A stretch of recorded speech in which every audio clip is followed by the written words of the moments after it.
3 महीने में गिर जाएगी ममता सरकार, चुनाव में होगा सोपड़ा साफ। बीजेपी नेता ने किया दावा, बंगाल की 42 में से 36 सीट जीतेगी बीजेपी। ममता को पश्चिम बंगाल में लग सकता है जोरदार झटका। पश्चिम बंगाल में ग्राम पंचायत चुनाव चल रहे हैं और इन चुनावों का शोर दिल्ली तक सुनाई दे रहा है। देश के लगभग सभी राज्यों में पंचायत चुनाव गैर दलीय आधार पर होते हैं, लेकिन बंगाल में ये दलीय आधार पर कराए जाते हैं। पंचायतों को अधिकार भी बहुत मिले हैं, इसलिए ये बेहद खास हो जाते हैं। हर दल पंचायतों पर कब्जा करने की रणनीति बनाता है, क्योंकि जिस दल का कब्जा सबसे ज्यादा पंचायतों पर होता है उसके आगे के चुनाव में जीतने की संभावना बढ़ जाती है। वैसे इस बार चुनाव की शुरुआत से ही ममता बनर्जी को झटके पर झटके लग रहे हैं। 2018 के पंचायत चुनाव में से टीएमसी ने 58,692 सीटों में से 20,078 पर निर्विरोध जीत हासिल की थी, जो कुल सीट का 34.2% था।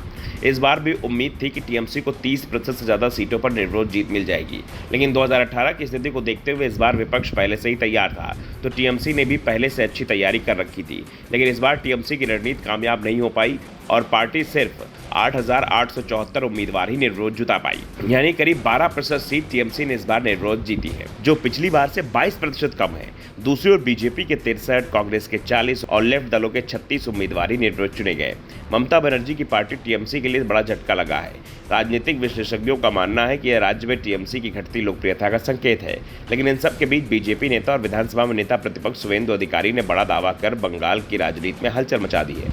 शुवेंदु ने कहा कि अगले साल होने वाले लोकसभा चुनाव में बीजेपी बंगाल की 42 सीटों में से 36 पर जीत हासिल करेगी, यानी पिछली बार से दोगुना सीटें बीजेपी जीत सकती है। 2019 के लोकसभा चुनाव में बीजेपी को राज्य में 18 सीटों पर जीत मिली है। 2019 के लोकसभा चुनाव में बीजेपी को राज्य में 18 सीटों पर जीत मिली थी, जो अब तक बीजेपी का बंगाल का सबसे बेहतरीन प्रदर्शन था। इससे पहले बीजेपी कभी भी बंगाल में 2 से ज़्यादा सीट नहीं जीत पाई थी।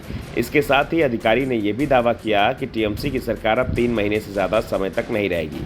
3 महीने में ही बंगाल में टीएमसी की सरकार चली जाएगी। अधिकारी ने ममता सरकार के जाने का तो ऐलान कर दिया, लेकिन ये नहीं बताया कि यह सरकार किस तरह गिरेगी। अधिकारी ने कहा कि मेरी बात को लिख कर रख लीजिए, बंगाल में ममता सरकार अब 3 महीने से ज़्यादा नहीं चलने वाली, वे समय से पहले ही गिर जाएगी।